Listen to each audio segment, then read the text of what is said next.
Hello and welcome to Punjab Kesari Navodaya Times. मैं हूं आपके साथ संदेश शौलक शर्मा। तो आज हमारे खास मेहमान वो है जिनको आपने अलग अलग बहुत सारे प्लेटफॉर्म्स में देखा है और बहुत सारा प्यार दिया है हर जगह पर। वो एक बहुत अच्छी एक्ट्रेस हैं, सुपर मॉडल हैं और उससे भी बड़ी बात उनके नाम के आगे डॉक्टर भी लगता है। जी हाँ, we have with us very beautiful, very talented Aditi Gowitrikar. तो welcome to Punjab Kesari Navodaya times. कैसे हैं आप? Thank you so much for the warm welcome. बहुत अच्छी हूँ। मजा आ रहा है। अभी मार्वलस मिसेस इंडिया में बिजी हूँ, तो quite busy with that. Yes. अच्छा, आपका जो सीरीज आई थी ना मिसमैच्ड, पहले 2 सीजन, उसके लिए सबसे पहले तो आपको बहुत बहुत बधाई। बहुत प्यार मिला दोनों सीजन को। बहुत अच्छी थी वो। अब पता चला है कि उसका तीसरा सीजन भी आ रहा है, तो कब तक उम्मीद रखें हम कि कब तक आएगा तीसरा सीजन और क्या कुछ होगा उसमें खास? जी, तीसरा सीजन अभी शूट शुरू होगा जनवरी से। तो जैन में शुरू होगा। उसके बाद में मेरे ख्याल से 2 या 3 महीने तक तो शूट चलेगा। और हम्म। फिर उसके बाद में नेटफ्लिक्स करीबन 6-7 महीने तो लेता है सब बराबर से प्लान करने को, क्योंकि वो बहुत पर्टिकुलर है। तो उसके बाद में I think and next year आ जाना चाहिए नेटफ्लिक्स पे। मतलब 2024 में हमें मिसमैच का तीसरा सीजन मिलेगा, वो भी फैंस के लिए किसी सरप्राइज से कम नहीं है, क्योंकि इतना अच्छी सीरीज है। तो जो सीरीज बहुत अच्छी लगती है ना हमें, तो उनके सीजन का ना जो एज अ व्यूअर बहुत इंतजार रहता है कि इसका अगला सीजन आ जाए, जल्दी जल्दी आ जाए। तो जी, एज अ एक्टर आपको कितना रहता है इंतजार उसका? बहुत अच्छा लगता है क्योंकि ये मेरा first Netflix first OTT series था। तो जब हम्म। मैंने साइन किया मुझे बहुत मजा आया। अनफॉर्चुनेटली सीजन 1 में कोई प्रॉब्लम की वजह से मेरे सब सीन्स नहीं दिख पाए ऑडियंस को, लेकिन सीजन 2 में काफी मजा आया। एंड आई एम होपिंग कि सीजन 3 में भी अच्छा खासा लंबा सा होगा प्लान उनको। तो या that's what I am looking out for. And इसके अलावा हॉटस्टार पे मैंने अभी हाल ही में एक डार्क कॉमेडी में एक्ट किया है। अभी नैनीताल शूट करके आई हूँ, तो वापस हम्म। दिसंबर में भी shoot है उसका। तो वो विनय पाठक, कुशा कपिला, इन लोगों के साथ है। उसका नाम अभी कंफर्म नहीं है, तो वो भी अगले साल ही रिलीज होगा। मतलब अगले साल अदिति मैम को तो हम बहुत सारे प्रोजेक्ट्स में देख ही लेंगे। अगला साल अदिति मैम के नाम रहने वाला है 2024।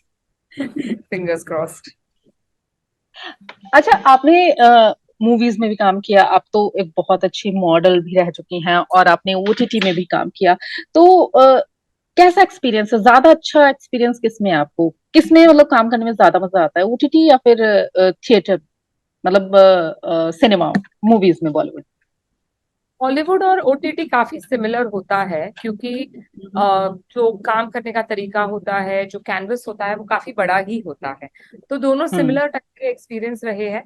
मॉडलिंग बहुत अलग होता है। जैसे एड फिल्म्स करो आप, तो वो बहुत ही अलग होते हैं, क्योंकि वो 1-2 दिन में काम उसका खत्म हो जाता है। And then it's a short short 30 seconds, 40 seconds, 1 minute hmm. Maximum.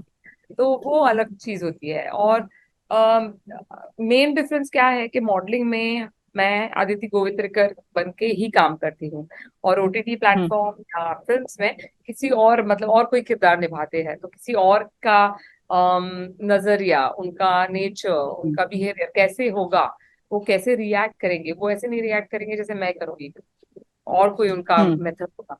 तो वो सब ध्यान में रख के, तो वो एक अलग चैलेंज होता है।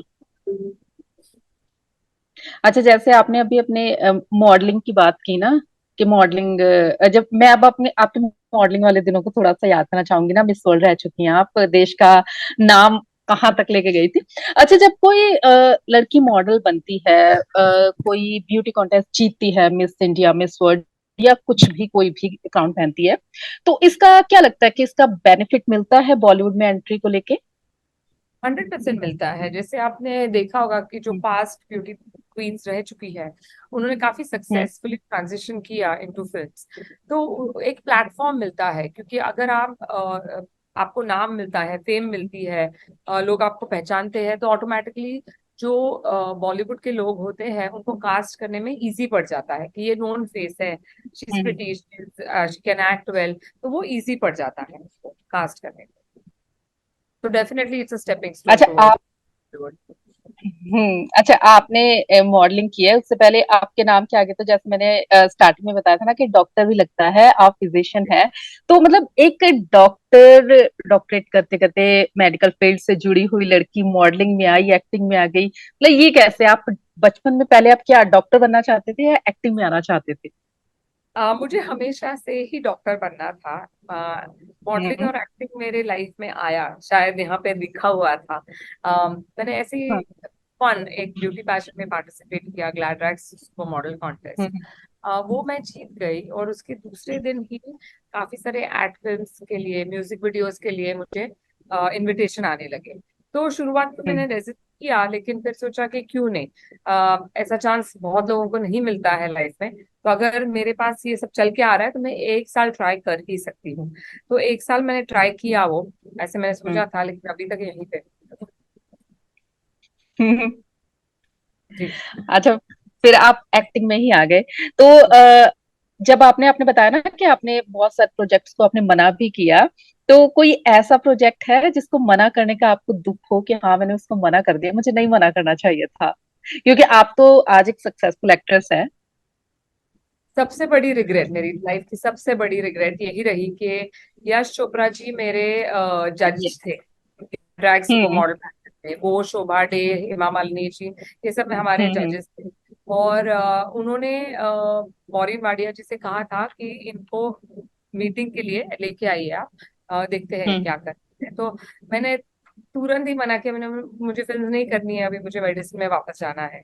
तो वो मेरी हम्म। सबसे बड़ी रिग्रेट रही कि मैं जाके एटलीस्ट मिलना चाहिए था उनको, चाहे फिल्म बनती ना बनती वो मुझे पता नहीं, लेकिन एटलीस्ट हम्म। मिल तो लेना चाहिए था। तो वो एक अपॉर्चुनिटी, ऐसी बड़ी अपॉर्चुनिटी मैंने गवाई लाइफ में, जो hmm. Which will always be a regret for मी।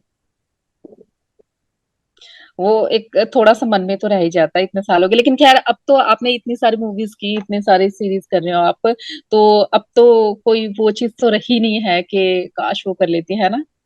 नहीं, वो तो रहेगी ना, यश चोपड़ा जी तो यश हाँ। चोपड़ा जी है। अच्छा, आई उनकी उनकी अब अगर आपको मौका मिले तो उस टाइम की जब आपने रिजेक्ट किया था, जो जो मूवीज करंट में चल रही थी उस वक्त, तो आपको कौन सी मूवी में अगर मौका मिलता आपको तो वो आपको लगता है कि वो आपके नाम होनी थी मूवी?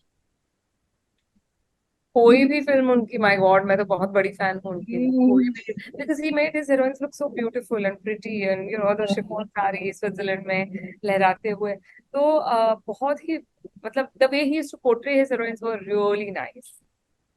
हम्म। जी। अच्छा, आपने मूवीज के अलावा ना रियलिटी शोज भी किए हैं बहुत, हाँ जी। मतलब फिनाले तक पहुंच चुकी हैं आप। आपने खतरों के खिलाड़ी भी किया है और आपने बिग बॉस भी किया है ना? इस बार का बिग बॉस देख रहे हो आप? नहीं, मैं नहीं देख रही हूँ एक्चुअली, मैंने हार्डली बिग बॉस देखा हुआ है। हम्म। सो मैंने अपने टाइम में मैंने जब भी किया था सीजन 3 में, तो उसके हम्म। पहले 2 सीजन भी मैंने देखे हुए नहीं थे। बस सुनती थी, मेरी बहन बहुत फैन है बड़ी बिग बॉस की, तो वो मुझे बताती रहती थी, अरे ऐसे हुआ, अरे ऐसे हुआ, अरे ऐसे हुआ। मैंने बोला ठीक है, नो प्रॉब्लम। तो मुझे जब आया इनविटेशन तो मैंने एक चैलेंज ही स्वीकारा, उसे चैलेंज समझ के ही मैंने बोला चलो चलते हैं, करते हैं। अच्छा, आपने अपने वाले सीजन के बाद कोई और सीजन देखे या नहीं देखे? नहीं उसके बाद नहीं, नहीं टाइम नहीं देखी है। होता। टाइम नहीं हाँ, होता। फियर फैक्टर जरूर देखती थी, लेकिन बिग हम्म। बॉस नहीं देख पाई। अच्छा, ये बात जरूर हमेशा सुनने में आई है कि बिग बॉस में जो जो गया है ना, स्पेशली जो फिनाले तक, सेमीफिनाले फिनाले तक पहुंचा है, जो स्पेशली हाईलाइट रहा है, उसकी जिंदगी बिग बॉस ने जरूर बदली है, उसके बाद बदल गई है। आपकी कितनी बदली? बहुत बदली, क्योंकि एक तो बिग बॉस बहुत लोग देखते हैं और तभी भी देखते थे। हम्म।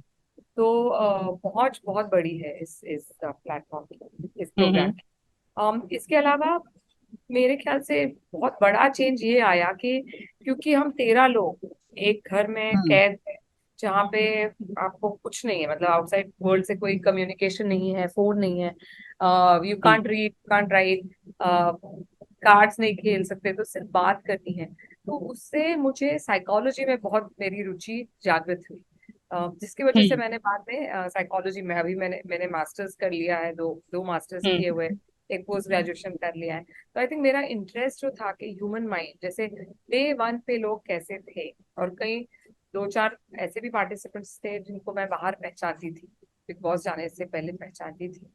तो वो उनका माइंड और उनका बिहेवियर और उनका एटीट्यूड कैसे चेंज होते गया, और जो हम्म।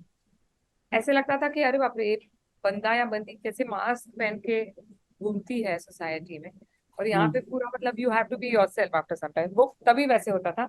अभी चीजें अलग हो गई है, क्योंकि अभी गेम के हिसाब से ही लोग जाते हैं और पूरा थ्रू आउट एक्ट ही करते हैं। लेकिन तभी उतना हम्म। जान मतलब उतना भी ये नहीं था, स्टडी नहीं था लोगों का।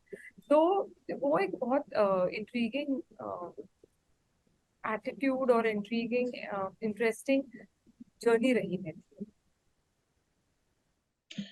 जैसे आपने ना अभी अपनी बात की ना कि आपने स्टडी बहुत की है, मुझे जो पता चला है कि आपका एक ड्रीम था जब आप मतलब मेडिकल स्टडीज कर रहे थे कि आपने हॉस्पिटल खोलना था, आपका ड्रीम था।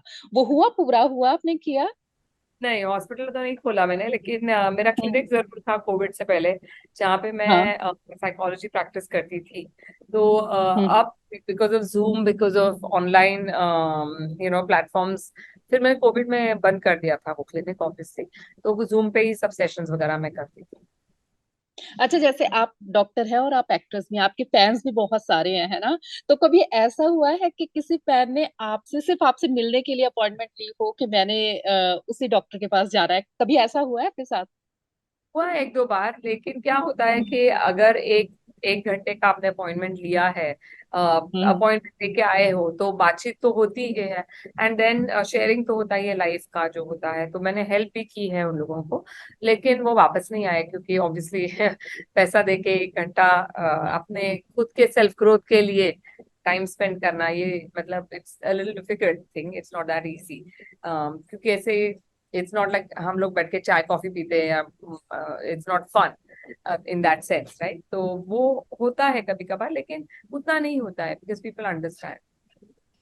क्योंकि बहुत सारे जो हार्डकोर फैंस होते हैं ना, वो तो चाहते हैं कि हमने अपने फेवरेट सेलेब को कैसे भी मिलना है, मतलब मिलना है, तो वो तो फिर आपसे मिलने का तो जरिया बहुत अच्छा है कि अपॉइंटमेंट लेना, हमने इसी डॉक्टर के पास जा रहा है, और वो भी इतनी खूबसूरत, इतनी क्यूट डॉक्टर जिनको हम स्क्रीन में भी देखते हैं, है ना? तो कभी ऐसा हुआ कि आपका पेशेंट आया हो जो आपको मतलब बहुत सारे लोग होते हैं जो ना फिल्मी दुनिया से बहुत जुड़े होते हैं, स्पेशली जो एज्ड होते हैं, आपको मिले हो, आपको देख के पहचाना हो कि ये तो वो एक्ट्रेस है, ये तो बहुत अच्छी एक्ट्रेस है? ऐसा भी हुआ कोई आपके साथ एक्सपीरियंस? कई बार होता है, ये तो होता ही रहता है, but that's hmm. Part of life. हाँ जी, हाँ जी, वो तो होते ही रहता है जी। चलो खैर, ये तो बहुत अच्छी अच्छी बात है, और आपका काम बहुत अच्छा चल रहा है। आप तो मतलब आपको देख के लगता है यार, इतना टैलेंट कहाँ से भर के आया, मतलब भगवान ने इतना मतलब दिमाग भी तेज बना दिया, डॉक्टर बना दिया, और टैलेंट भी इतना कि एक्ट्रेस हो आप। तो आपने अपने 2 प्रोजेक्ट तो बता दिए 2024 में आने वाले, कुछ और भी खास आने वाला है? जी, जैसे मैंने शुरुआत में बताया था कि मार्वलस मिसेस इंडिया, ये एक हम्म। नया पैजेंट मैंने लॉन्च किया है, जो मेरा खुद का है। इसके हम्म। रजिस्ट्रेशंस ओपन है। तो जो भी सुन रहे हो, जिसको भी इंटरेस्ट है ब्यूटी पैजेंट में, फॉर मैरिड, सेपरेटेड, डिवोर्स्ड या विडोड, इन सभी महिलाओं के लिए मैंने ये पैजेंट शुरू किया है। और इसका कारण ये है कि मैं भारत की फर्स्ट मिसेस वर्ल्ड रह चुकी हूँ। तो जब मैंने हम्म। पार्टिसिपेट किया था इस ब्यूटी पैजेंट में, तो तभी मैरिड वुमन को ग्लैमर फील्ड में रहने का हक नहीं, इतना नहीं था। तो लोग ना छुपाते थे, उनके कोई रिलेशन हो, हम्म। अगर रिलेशनशिप में हो या शादीशुदा हो, तो बताते नहीं थे ऊपर कि हाँ हाँ, हम्म। मैं शादीशुदा हूँ, या हाँ मैं I am in a relationship with this guy. तो हम्म। जब मैंने पार्टिसिपेट किया, तो मुझे कई लोगों ने बताया भी कि अरे तुम गलती कर रहे हो, क्योंकि इस फील्ड में अगर तुम ओपनली करते हो, ये सब फ्लॉन्ट करते हो कि आप शादीशुदा हो, तो आपको काम नहीं मिलेगा, क्योंकि यहाँ पे वो नहीं, ऐसे नहीं चाहिए। तो मैंने बोला ठीक है, हम्म। दैट्स फाइन, मेरे को अगर काम नहीं मिलता है तो दैट्स फाइन, लेकिन मैं ये बात छिपाऊंगी नहीं। और मुझे अगर इतनी अच्छी अपॉर्चुनिटी, नई अपॉर्चुनिटी मिल रही है, तो हम्म। मैं ट्राई करती हूँ, क्योंकि क्या पता इससे सब महिलाओं का, मैरिड वुमेन का नजरिया चेंज हो जाएगा, सोसाइटी का नजरिया चेंज हो जाएगा कि एक मैरिड वुमन भी ग्लैमर फील्ड में रह सकती है और सक्सेसफुल हो हम्म। सकती है।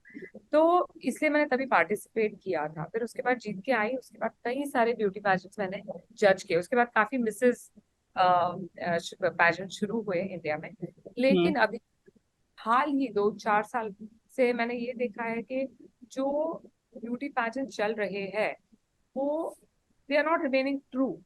To the essence of a beauty pageant. तो वो बहुत हम्म। ज्यादा बिजनेस हो गया है, जहाँ पर महिलाओं को जो ट्रेनिंग देनी चाहिए वो नहीं मिल रही।